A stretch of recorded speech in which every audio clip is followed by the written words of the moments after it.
Good afternoon. This is a meeting of the House Judiciary Committee. Our chair is currently predisposed. We do have a fiscal briefing today from the Department of Legislative Services. You were all emailed a copy of the budget, so there's not a printed copy for you, unfortunately. And we have Rebecca Ruff from DLS with us today. Rebecca, whenever you are ready. Thank you very much. As was stated, hopefully you all have available to you a copy of the presentation in your email. It is also posted on the General Assembly's website. You can find it by clicking the budget tab across the top and going to publications. It should be the first linked document entitled Fiscal Briefing. We do have it here on the screen for you. I'm going to largely just discuss several points with you, but we do have a few charts that we will bring to your attention as we move through the material.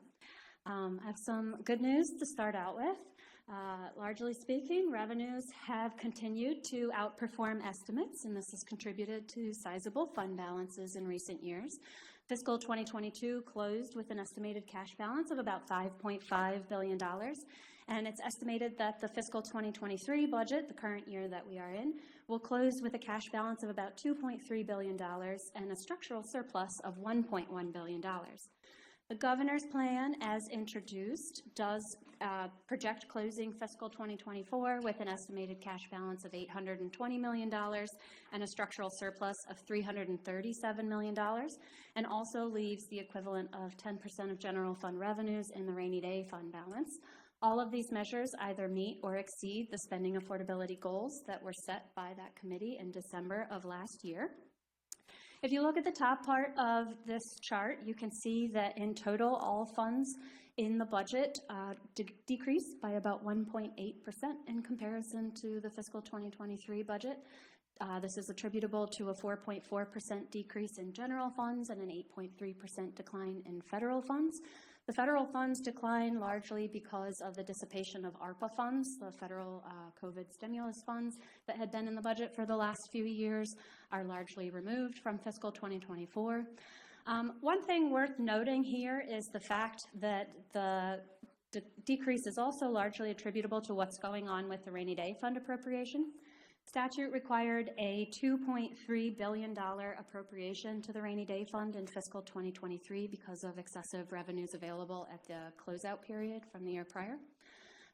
There is no appropriation to the rainy day fund in the fiscal 2024 budget. There's about a $1.1 billion statutorily required appropriation. However, the governor's budget plan opts to, through a BRFA, redirect $500 million of that appropriation to send the revenues instead to the Blueprint Fund in order to offset out-year implementation costs associated with that legislation, and also to send $500 million of the appropriation to the dedicated purpose account in order to help fund future capital transportation costs. And then the BRFA reduces the remainder of the $61 million of the appropriation, and that would return to the general fund balance if that is the will of the General Assembly. If you are to remove the rainy day fund from the calculation, what we'd actually see is that total funds grow by about 1.9% and the general funds grow by about 4.3%. On the next page, we have a breakdown. I want to move to the chart. Actually, go back. There we go. The governor does include a few actions that do require legislation in his budget plan. The $204 million in general fund reductions highlighted here is reflective of his tax plan initiatives.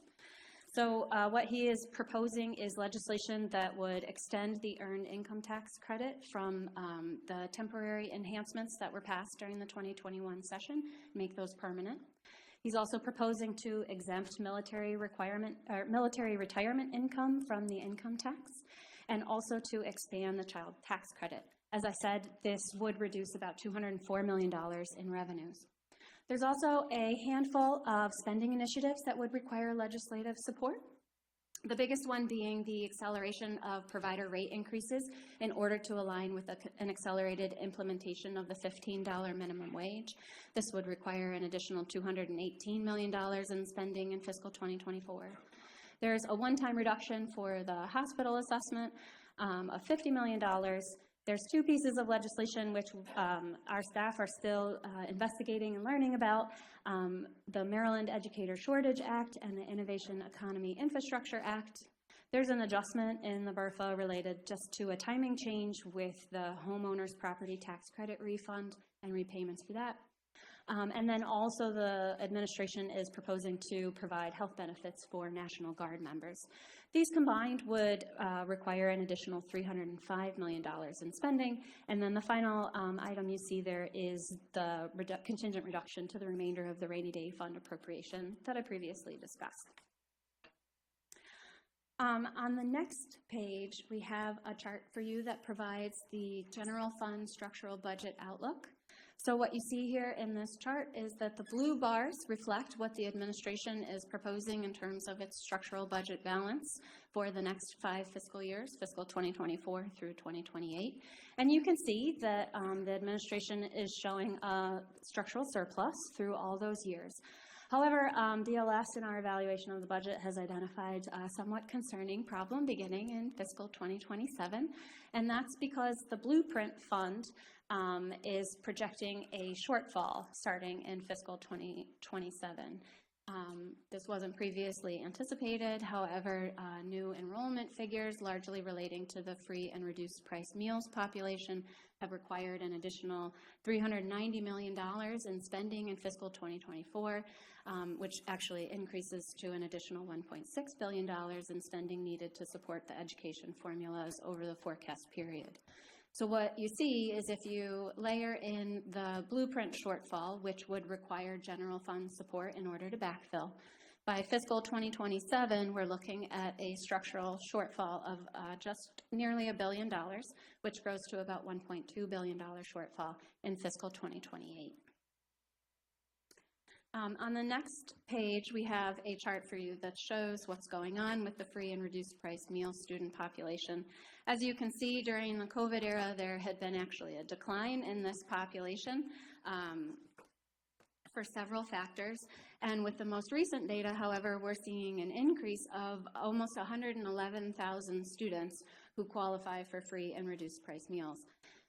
We're investigating the data and working with the administration and MSDE to be able to better understand what's going on here. But as far as we can tell at this point, what we believe to be the driver behind this growth is that this was the first year where the state went through the process of direct certification, which is to utilize enrollment in Medicaid and other entitlement programs and link that with student data in order to identify students who would qualify for free and reduced price meal eligibility. And so we think that we're just capturing more students who would have otherwise been eligible. The other complicating factor here with this data is the fact that over the course of the pandemic, the entitlement programs haven't been able to reconfirm eligibility in those entitlement programs. So it's possible that in programs like Medicaid are having an overinflated population. They are beginning to go through a redetermination process, but that's expected to take probably about a year to complete. So it's possible that we will see this growth in the free and reduced price meal population drop off in the future, but for now the fiscal 2024 budget is based on this elevated population of students being eligible to receive the funding and the flow-through impact through the comp ed formulas. On page 7 of the document that was shared with you, we have an explanation for how the governor allocated his surplus. If you want to turn to the next page, please. Several of these things I've already brought to your attention, but basically, as of December of 2022, we were estimating about a $3.6 billion cash surplus. And as I said, the governor's plan at the close of fiscal 2024 estimates having a fund balance in the general fund of about $820 million.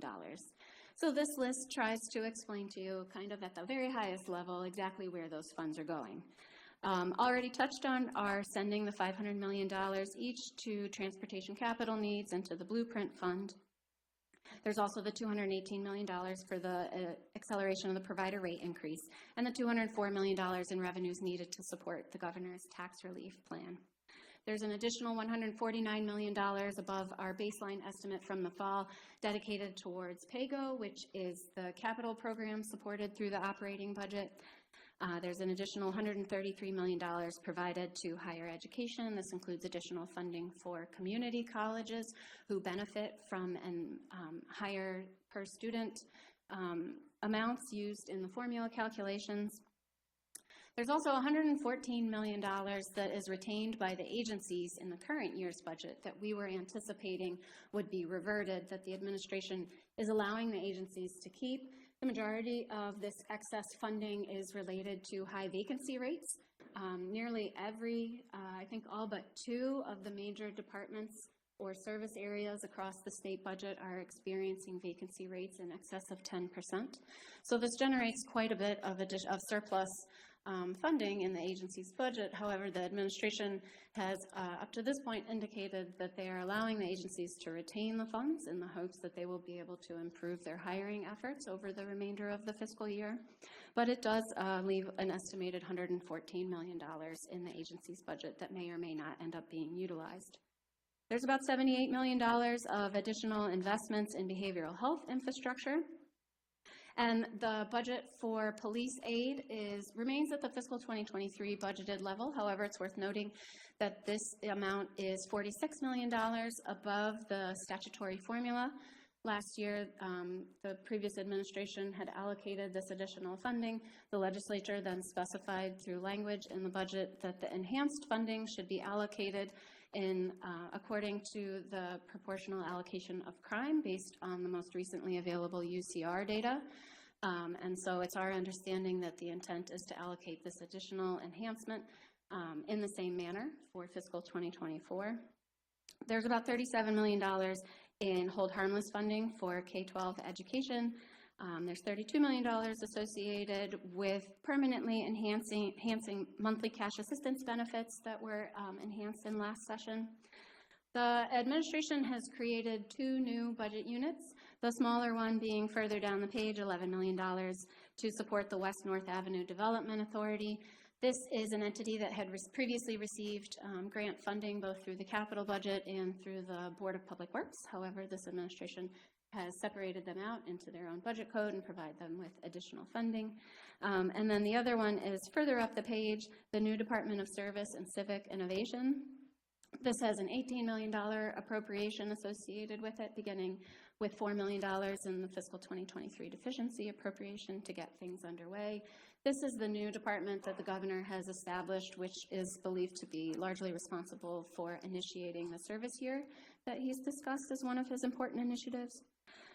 And then there's $10 million provided in the dedicated purpose account to provide grant funding to food banks. This is consistent with the level of funding that was provided in the fiscal 2023 budget as well. Further down the page, there are a few areas where the budget came in higher than what we had estimated in the baseline. Estimates of the Medicaid and behavioral health costs require an additional $432 million that we had not anticipated in the fall. There's an increase of $159 million associated with cybersecurity. This is largely resulting from a formula that was implemented in legislation from last session. And then there is the additional funding needed for the education formula that went over and above what we had expected. To give you the remaining 2 pages of the quick overview that we have in the beginning of the document, provide you with a few other highlights. To run through them quickly, K-12 education funding does increase by about 9.2%. This provides an additional $733 million across the state. Most healthcare providers are receiving rate increases. These range from about 3 to 4%, depending on the provider type. Tuition for in-state students grows by about 2%. And the allowance does include $390 million to provide state employees with a 2% COLA, as well as increments and other targeted salary adjustments. What may be of interest to all of you is that the governor has provided a total of $150 million for reallocation by the General Assembly to support whatever operating and capital initiatives you all identify as your legislative priorities. The capital budget is funded at $1.2 billion in GO capacity and does provide another $1.1 billion in PAYGO, which is cash support provided through the operating budget to support the capital program. On page 9, we do have a handful of potential legislative issues that the legislature will have to consider as you move through your work on the budget. The number one being the long-term sustainability of the budget, so how you may choose to address that shortfall that we identified for you beginning in fiscal 2027. You'll have to consider what actions you want to take on the governor's legislative package. The other really big issue that we are addressing in our budget analyses, and both the legislative leadership and the administration has highlighted as a major issue that needs to be addressed, is the state of the state employee workforce. As I mentioned, hiring and retention is a major problem for almost every single one of our state agencies. It's leading to significant surplus in cash within the state agency budgets, but they're struggling to be able to fill and meet the needs of being able to carry out their missions. So while there have been significant funding enhancements provided for state employees recently, including the 4.5% COLA that was provided beginning in November of 2022 and the additional enhancements in the fiscal 2024 budget, there's a lot of exploration about additional things that the state can do in order to help improve our employee workforce, particularly with regard to recruitment and retention. The two other big issues, the last bullet being what I already mentioned, is the earmarking for legislative priorities. And then the final one really being the fact that there were two significant pieces of federal legislation that came about at the end of calendar 2021 and then over the summer in calendar 2022. That's the Infrastructure Investment and Jobs Act and the Inflation Reduction Act. Both of these bills are expected to bring a considerable amount of funds to Maryland. We have a better idea about what to expect through the IIJA. We estimate that we will receive about $8.1 billion over the next 5 years through that legislation, the majority of it coming through the transportation budget. So MDOT's most recently released CTP, Consolidated Transportation Program, recognizes all of the IIJA funds. However, it's worth noting that there is not that much appropriated in fiscal 2024 because they do have 5 years to spend the funds and because they just need to get things underway before we really see it flow through. Let me backtrack.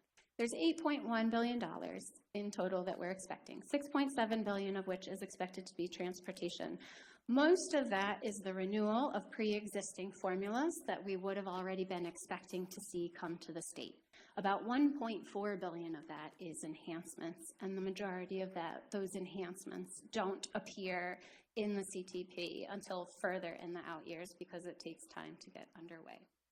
We've also seen some smaller amounts of funding for broadband, for water infrastructure, and small pots related to energy assistance. But we're still combing through the fiscal 2024 budget, but at this point it seems like it might either come in through a budget amendment outside of the legislative session later on in the year, or in the out years of the forecast. With regard to the Inflation Reduction Act, we still don't have a solid idea as to what kind of funding Maryland should expect to receive through that. And that's because the nature of that bill is a little bit different.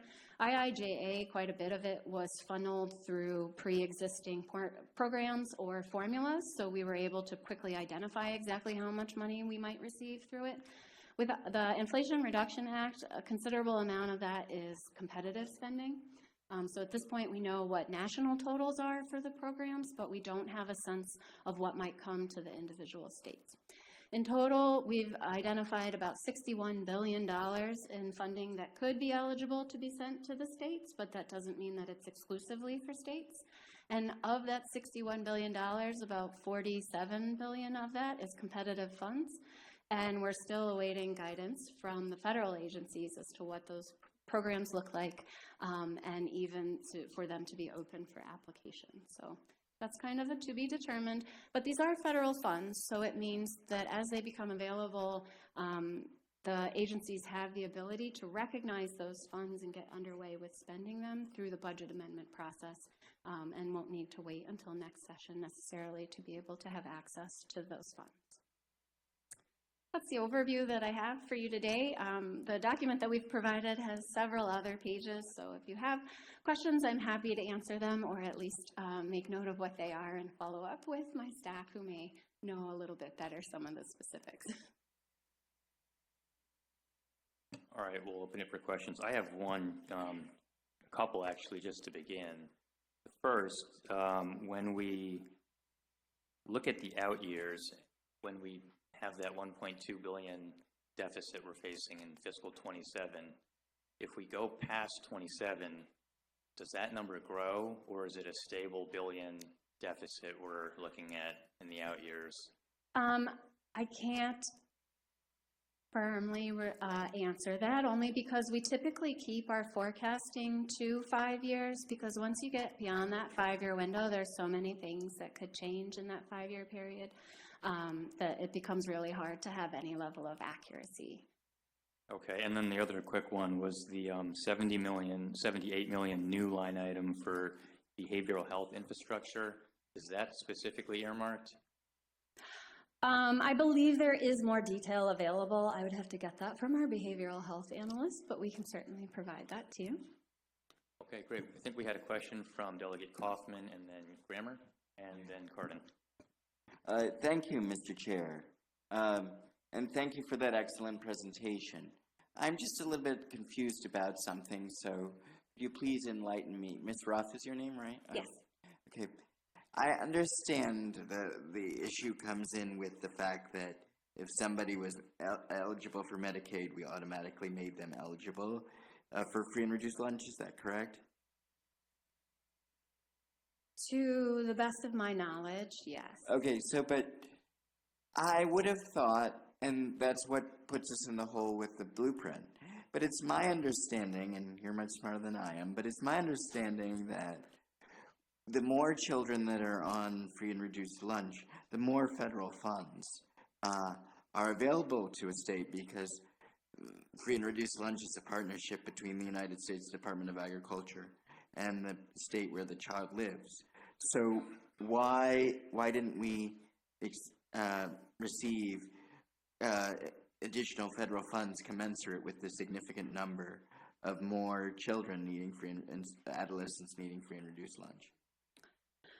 Well, many of the programs have a mix of support between federal and state funds. There is additional federal support for free and reduced price meals, but there's enhancements that naturally come along that require additional general fund support too. And the issue isn't just in providing the meals for the children, it's actually because that particular population is used as a component of the education formulas that flow through in providing a lot of different support.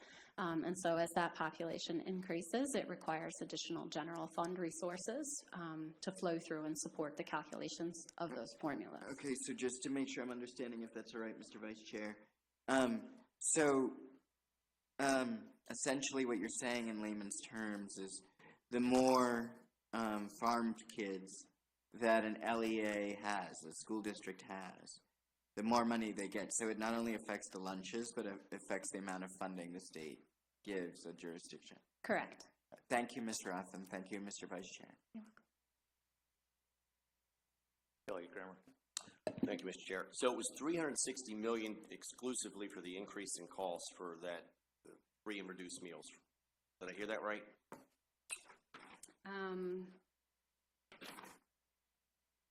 390. 390. And that, in the out years, that grows to $1 billion, 2027. 1.6. Okay. Associated with the because of the enhanced enrollment, that increase flowing through all of the education formulas that are touched by that population growth. Okay. Totals $1.6 billion in additional costs. And am I correct in saying that only applies to some students who are eligible for the program based on income? But this is not, we do not have universally free and reduced meals. Correct. Okay. So I believe I saw legislation regarding that, and I just wanted to make sure that's a quite astronomical cost for what is not considered all of our students. I just wanted to make sure I was right there. Thank you.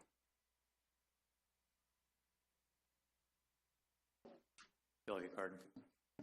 Thank you, Mr. Chairman. Thank you very much for the presentation. So just a couple of questions. First of all, going back to what Delegate Kaufman was asking about with Medicaid recipients, are we sure, or is there still investigation as to whether this was, as you described, maybe a possible overpopulation or over expenditure because we were paying for people that may not qualify in the future? Or is it just that we actually captured everybody that we were supposed to in the first place? Does that make sense? I wouldn't characterize it that we are overpaying for anybody that isn't currently considered eligible. It's that it's a mix of both. It's probably a portion of this growth is attributable to the fact that we have this new process, and so it probably is capturing kids and families who hadn't previously self-reported their income and eligibility to be determined to be eligible for the free and reduced price meals. So that's certainly probably a part of the growth. The other side, and what I was saying, is that there has not been anybody removed from the enrollment for the entitlement programs because we were going through the pandemic era, and so they weren't allowed to go through their natural redetermination process, which they regularly do. They're constantly having to, and I can't speak to the frequency, but they do go through a very regular process of redetermining eligibility for these programs. But because they haven't been able to do that for quite some time relating to the pandemic, it's possible that as they go through the redetermination process that I believe they're getting underway with, the population of people who are eligible for those entitlement programs that's used as the basis for determining eligibility as a free and reduced price meal student may shrink this time next year or the year after that. But at this point, we don't know, and the belief is that they've identified everyone who currently would qualify according to eligibility determination through the entitlement program. Great. Thank you. My other question is, and just tell me if I got this right, that according, I think it's on page 11, I saw a chart that you didn't go over specifically, but you mentioned it, I think, when you were on page 1, that we have a $337 million structural surplus going into 2024. At the close of fiscal 2024, we're estimating that the structural surplus will be $337 million. Okay, and that's well documented. I mean, I think I'm understanding that on a very good chart on page 11. But then on page 5, you talk about how the surplus is being used right for the fiscal year 2024 and all the different things that are being done. And you described to the vice chair was asking about a structural deficit come 3 years later in 2027. So of like $1+ billion. So the question is, why is there any justification for why we are not doing PAYGO, but rather putting in structurally required additional budgetary items when we know that we're going to go from 337 down to negative 1.5? Well, just to be clear, there are two different surpluses that the document in my presentation refers to. One is cash. The only requirement is that Maryland be balanced every year on a cash basis, and that's what we do. And so the list of initiatives is all being fulfilled with cash. Some of them are considered ongoing and others are considered one-time, and that's what is utilized to calculate the structural balance, which is the extent to which our ongoing revenues support our ongoing expenses. Okay. And so the chart on page 5 is specific to the structural balance. And so if you look, you can see that with all of the administration's proposed initiatives, one-time and ongoing, the state is in a position to support that for the next 3 years. But then you'll be faced with a sizable decision point if you don't do anything else over the next 3 years, this budget year and the 2 beyond. But, and it is, I mean, and I forgive me, I don't know how long you've been with DLS, probably for a lot longer than I've been here in this committee, but those decisions are going to require us to either make cuts to ongoing programs in 3 or 4 years, raise revenues through other sources, or figure out a way to somehow find other efficiencies in the budget? Correct. Okay, Yes, those would be the options. okay, thank you. Delegate Embry.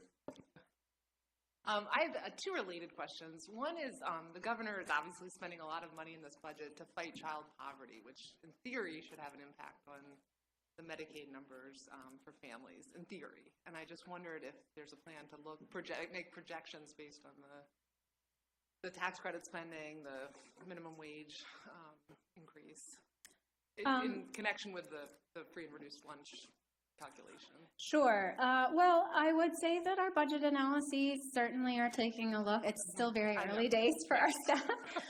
But the budget analyses where any of these initiatives touch on the operations of the agencies, they'll be discussing that in the analyses. Any of the items that require legislation will have a fiscal note, which may look at that. I can certainly make note and bring it back to the rest of our staff. That's the point of interest, to see what we can come up with and identify in the evaluation of the information we have available to us. Because, I mean, you'd think, right, it would raise enough families out of poverty that they would no longer be Medicaid, potentially, right? So that might help solve the problem. Potentially. It Is that very fair? easily could. And then the second question related is, it says that, or you said that DLS's projections for Medicaid and behavioral health services have increased over the past year. Could you talk about where that data comes from and why they increased? Unfortunately, I am not a health analyst, and so I can't with any level of confidence, but I can certainly put you in contact with people who could provide you with the information, or I can get the information and pass it along Thank for you so much. Sure. Thank you. Delegate Tomlinson and then Conaway. Thank you for that presentation. So most of that deficit coming down the road is, did you say, was because of the blueprint? Yes, absent the shortfall in the blueprint, as best we can tell based on the administration's budget, the state would continue through fiscal 2028 with a structural surplus. But the blueprint is the constitutionally required support for K-12 education. So if the blueprint has enough revenues to support the full implementation and out-year costs, then there's no issue for the general fund. But when the blueprint falls short, general fund support is needed in order to backfill it, in order to keep the spending requirements whole, unless there were adjustments made to the statutory requirements. So right now, there is nothing in place to provide for, revenue-wise, there's nothing in place to cover blueprint as things stand now? Not beyond, only through fiscal 2026.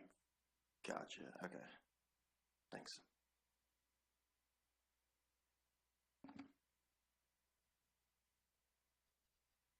We're going to go Delegate Conaway, Phillips, and then Grammer for number 2. Thank you, Mr. Chairman. Thank you for coming in with this wonderful presentation. In reference to 2026, is the marijuana tax or projected marijuana tax included in budget No, projections? no. This is only reflective of current statute and known costs. So potentially, if there's additional funds that come into the state from the marijuana tax, it could go to the blueprint shortfall for the 2026, 2027 that you're talking about? If that's the will of the legislature. Is that something that we have to do, or it's not done yet? That would be up to you all. Okay. When you talk about the state jobs and the money that's allocated to the different agencies, is that just on paper or is that cash money? Cash money. So you might have 10 pins that are available that you're putting cash money aside or that's not being used? Correct. The agencies have their appropriate, you're referring to the excess funds in the current fiscal year? Sure. They received their appropriation as of July 1st of calendar 2022, which was the start of fiscal 2023. And they have those funds available to them until June 30th, calendar 2023. So if they fill a position right now, they have the funds available in order to support that position. Now, the budget is structured in a way that it does assume some level of vacancy amongst the agencies because there's always a natural churn of people being hired and people leaving. For most of those agencies, the budgeted turnover rate, that's the term we use for that, is much lower than what their actual vacancies are. So if you were to go and look at any one of our budget analyses, you would see that we always have a section that identifies the number of pins that an agency has available to fund in its budget. And several of them are in double digits. Yep. In reference to the free and reduced price meal population, what is the population number for 22, for year 22, and what's your projection for 27? Or any other year that you can get. Sure. It may be in the spec document, but I don't have that number offhand. I can certainly provide it to you. Okay, well then what do you consider to be, as you called it, the enhanced enrollment? Where's this? We don't have a number, but let's just say we have, figuratively speaking, 100,000 children enrolled, and then we're saying that we're projecting that it's going to go up to 140,000. Where are these 40,000 additional children going to come from? It varies significantly by jurisdiction. Okay, that's not telling me what I need to know.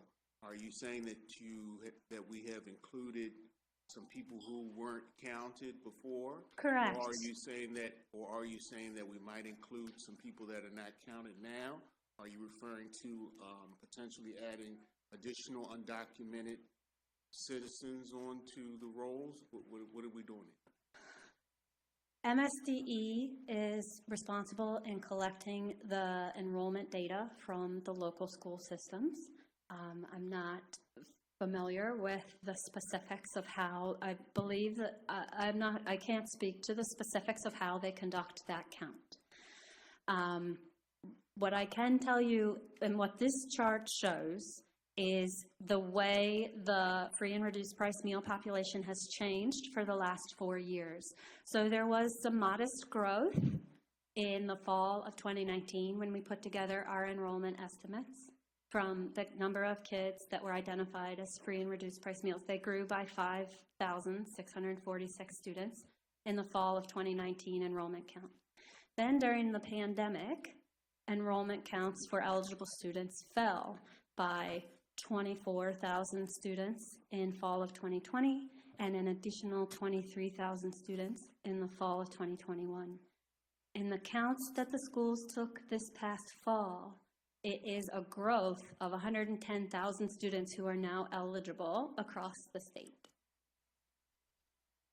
So you're saying 3 years ago, these 110,000 children weren't in school or weren't on the rolls? I can't say whether it was a specific individual child, but in comparison to the previous year's forecast, we've now captured an additional 110,000 students. Which might not have been captured. It might have been an oversight or something in the past. For a variety of reasons, yes. Okay, thank you very much.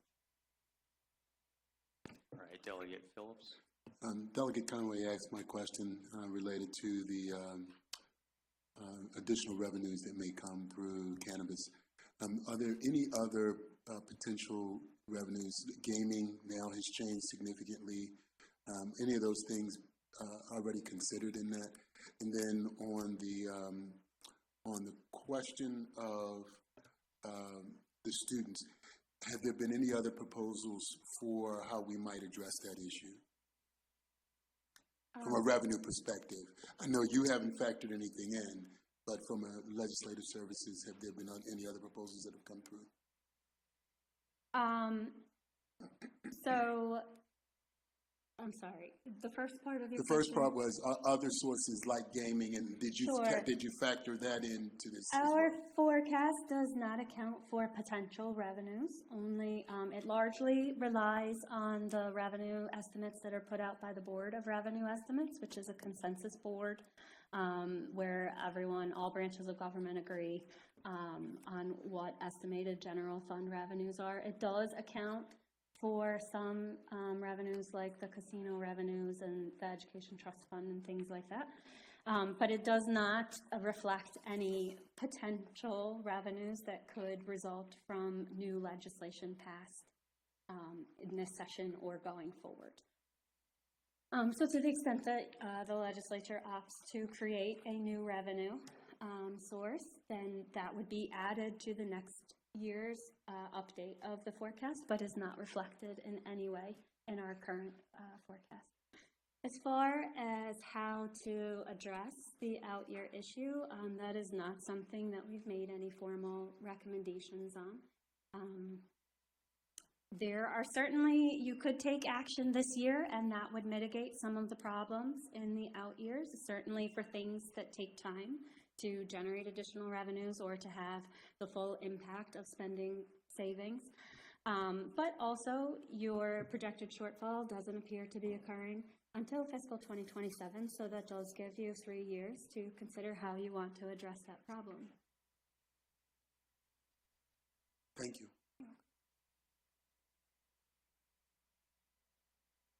All right, Delegate Kramer, you got our last question. Thank you, Mr. Chair. Very briefly, and Delegate Tomlinson and Delegate Phillips made huge points here, and I came from appropriation, so I just wanted to close it out with this thought. So your forecast, putting the free and reduced meals aside, you see it structurally a surplus in the next few years. Is that generally correct? Based on where things stand right now, yes. Okay. So if we experience some kind of economic turn, the Federal Reserve is forecasting a possible recession, for example. If we had a recession, it might be the case that rates of revenue even, we could see a decrease, like rates of taxation even. We could see revenues decrease based on a recession or some other economic factor. Yes. I would note that there is a 10% balance in the rainy day fund.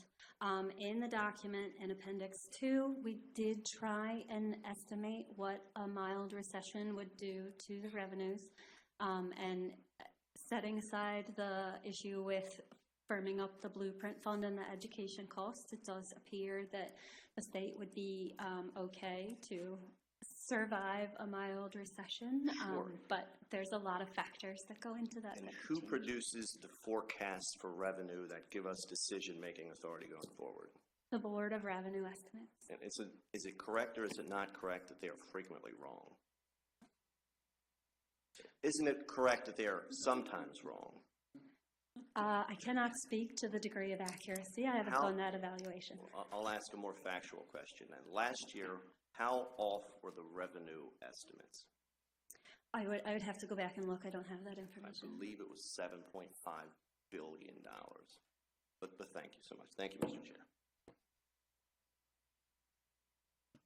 All right, thank you very much. That concludes the fiscal briefing from DLS, and we have a break, I believe, till 2:30 when our bill hearings begin. So, see you all later.